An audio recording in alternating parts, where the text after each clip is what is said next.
आज है 16 अगस्त 2025 दिन शनिवार। यूपी की सुर्खियों में आपका स्वागत है। आइए देखते हैं फटाफट अंदाज में यूपी की खबरें। सीएम योगी आदित्यनाथ ने सरकारी नौकरियों में महिलाओं की भागीदारी 50% करने का ऐलान किया। उन्होंने बताया कि यह आंकड़ा 14% था, जिसे उनकी सरकार ने 35% तक बढ़ाया और अब इसे आधा आधा किया जाएगा। सीएम योगी ने कहा कि पुलिस समेत कई विभागों में महिलाओं की मजबूत मौजूदगी है और सरकार इस दिशा में तेजी से काम कर रही है। इसे 2027 यूपी चुनाव से पहले महिला वोट बैंक साधने का मास्टर स्ट्रोक भी माना जा रहा है। महिला सशक्तिकरण और कानून व्यवस्था में सुधार को लेकर पहले से ही योगी सरकार की तारीफ होती रही। एयरपोर्ट अथॉरिटी ऑफ इंडिया ने गेट 2023, 2024 या 2025 स्कोर के आधार पर जूनियर एग्जीक्यूटिव के 976 पदों पर भर्ती निकाली है। पद आर्किटेक्चर, सिविल, इलेक्ट्रिकल, इलेक्ट्रॉनिक्स और आईटी शाखाओं में है। आवेदन 28 अगस्त से 27 सितंबर 2025 तक आधिकारिक वेबसाइट पर होंगे। अधिकतम आयु सीमा 27 वर्ष है। आरक्षित वर्ग को छूट मिलेगी। चयन केवल गेट स्कोर से होगा, कोई अलग परीक्षा नहीं। वेतन 40,000 से 1,40,000 के साथ भत्ते भी मिलेंगे। आवेदन शुल्क 300 रुपये है और SC/ST, PWBD प्रशिक्षु व महिलाओं को छूट मिलेगी। उत्तर प्रदेश में मुख्यमंत्री योगी आदित्यनाथ ने स्वतंत्रता दिवस पर घोषणा की है कि डॉक्टर भीमराव अंबेडकर जयंती पर विद्यार्थियों के लिए विशेष स्कॉलरशिप योजना शुरू की जाएगी। उन्होंने महिलाओं की भागीदारी हर सेक्टर में 50% तक बढ़ाने का लक्ष्य रखा। सीएम ने कहा कि यूपी भारत का ग्रोथ इंजन बन चुका है और 45 लाख करोड़ रुपए के निवेश प्रस्ताव मिले। उन्होंने बताया कि 8 साल में 8.50 लाख युवाओं को नौकरी दी गई और 1.62 करोड़ को MSME से जोड़ा गया है। यूपी अब देश की दूसरी सबसे बड़ी अर्थव्यवस्था बनने की राह पर है और दंगा मुक्त व सुरक्षित बन चुका है।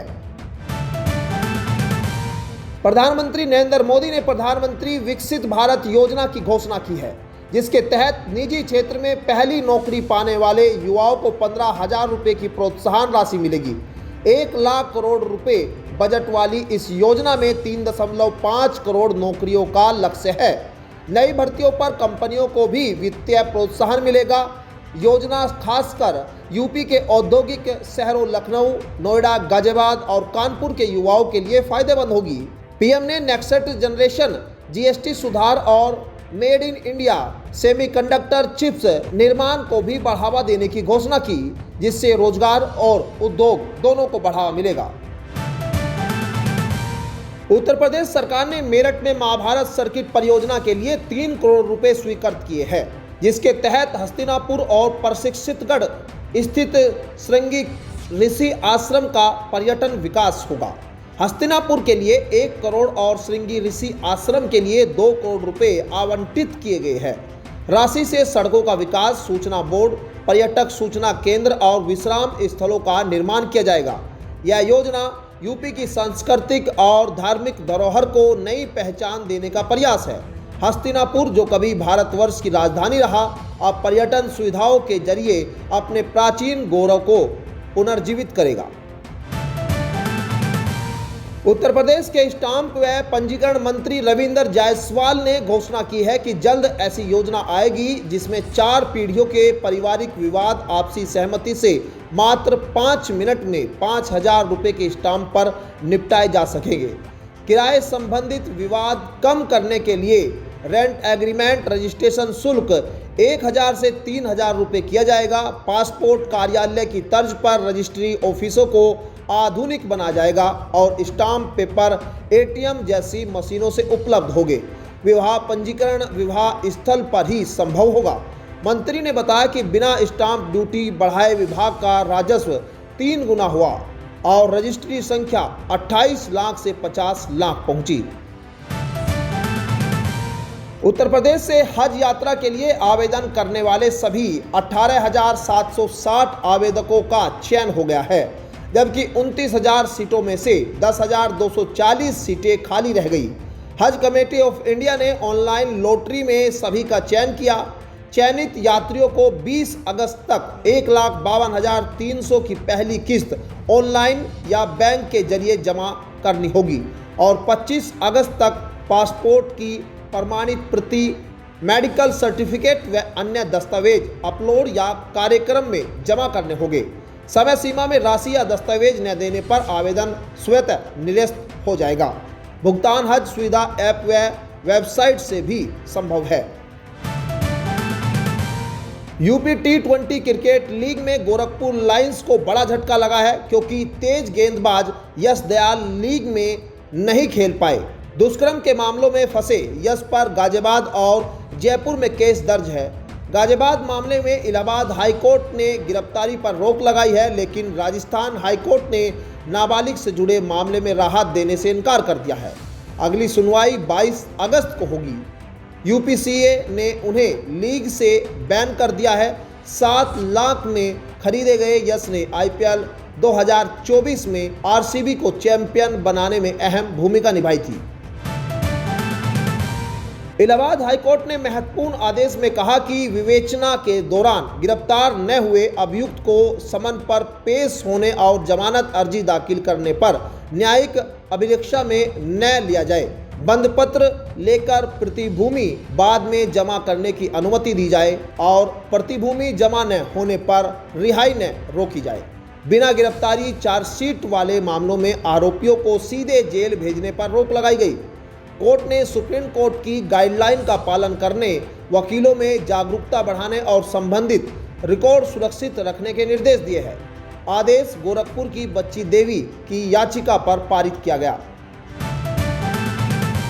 लखनऊ नगर निगम कार्यकारिणी के 6 पदों के लिए चुनाव 17 अगस्त को होंगे, लेकिन भाजपा में आपसी खींचतान से क्रॉस वोटिंग की आशंका है। 6 में से भाजपा 5 और सपा 1 पद पर सहमत है, पर भाजपा में उम्मीदवारों को लेकर विवाद जारी है। पहले घोषित सूची से महापौर के विरोधी माने जाने वाले नाम हटाए गए, जबकि रामनरेश रावत, पृथ्वी गुप्ता, संदीप शर्मा, अरुण राय और राजेश सिंह गब्बर के नाम चर्चा में है। सपा ने रामनरेश चौरसिया को प्रत्याशी बनाया है। 131 वोटर चुनाव में हिस्सा लेंगे, जिनमें पार्षद, महापौर, विधायक, सांसद और एमएलसी शामिल है।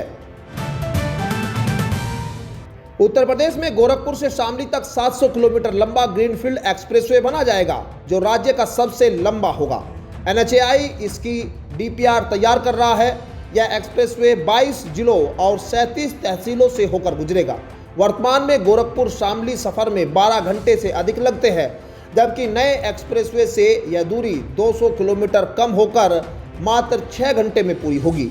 चौड़ी लेन, आधुनिक सुरक्षा उपाय और सर्विस एरिया के साथ यह परियोजना पूर्वी पश्चिम यूपी के बीच कनेक्टिविटी बढ़ाएगी, व्यापार और पर्यटन को गति देगी तथा राज्य के सामाजिक आर्थिक विकास में अहम योगदान देगी।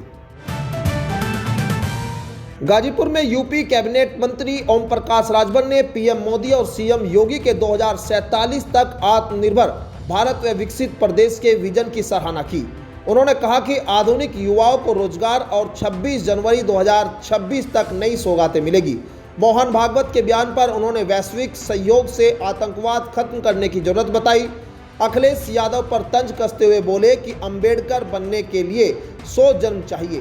पूजा पाल के निष्कासन पर भी कहा कि यह पीडीए का अपमान है और उन्होंने योगी सरकार की तारीफ की, जिसने उनकी पति के हत्यारों को सजा दिलाई। समाजवादी पार्टी से निष्कासित विधायक पूजा पाल पर सपा महासचिव शिवपाल सिंह यादव ने तीखी प्रतिक्रिया दी। 15 अगस्त को इटावा में तिरंगा फहराने के बाद मीडिया से बातचीत में कहा, पूजा पाल को अनुशासन में रहना चाहिए था। उन्होंने उदाहरण देते हुए कहा, जो हाल यूपी के डिप्टी सीएम केशव प्रसाद मौर्य का हुआ, वही हाल पूजा पाल का होगा। वह अब कभी विधायक नहीं बन पाएगी। बता दें, विधानसभा में सीएम योगी की तारीफ करने के बाद सपा ने कुछ ही घंटों में पूजा पाल को पार्टी से बाहर निकाल दिया था। बनारस रेल इंजन कारखाना ने रेलवे पटरियों के बीच भारत का पहला पोर्टेबल सोलर पैनल सिस्टम बनाकर बिजली उत्पादन की अनोखी पहल शुरू की है। 70 मीटर लंबे ट्रैक पर 15 किलोवाट क्षमता वाले 28 पैनल लगाए गए हैं। जिससे सालाना लगभग 3.21 लाख यूनिट बिजली उत्पादन संभव होगा। यह स्वदेशी डिजाइन ट्रेन यातायात को प्रभावित नहीं करता और जरूरत पड़ने पर आसानी से हटाया जा सकता है। रबर माउंटिंग पैड, मजबूत फिक्सेशन और आसान सफाई जैसी सुविधाओं से लैस यह तकनीक भूमि अधिग्रहण के बिना सौर ऊर्जा के उपयोग का नया आयाम है, जो रेलवे के नेट जीरो कार्बन उत्सर्जन लक्ष्य को बल देगी। उत्तर प्रदेश के कई हिस्सों के लिए 16 अगस्त को भारी बारिश की चेतावनी जारी है। पश्चिम यूपी में कुछ स्थानों पर तेज बारिश हो सकती है, जबकि पूर्वी यूपी में भारी वर्षा की संभावना नहीं है और 17-18 अगस्त को दोनों हिस्सों में कहीं कहीं बारिश व गरज चमक के साथ बौछारें पड़ सकती है, लेकिन भारी बारिश की संभावना नहीं है। 19 और 20 अगस्त को पश्चिम यूपी में अनेक स्थानों पर और पूर्वी यूपी में कुछ जगहों पर बारिश के आसार है। विभाग ने 20 अगस्त तक प्रदेश में व्यापक भारी वर्षा की संभावना से इनकार किया है।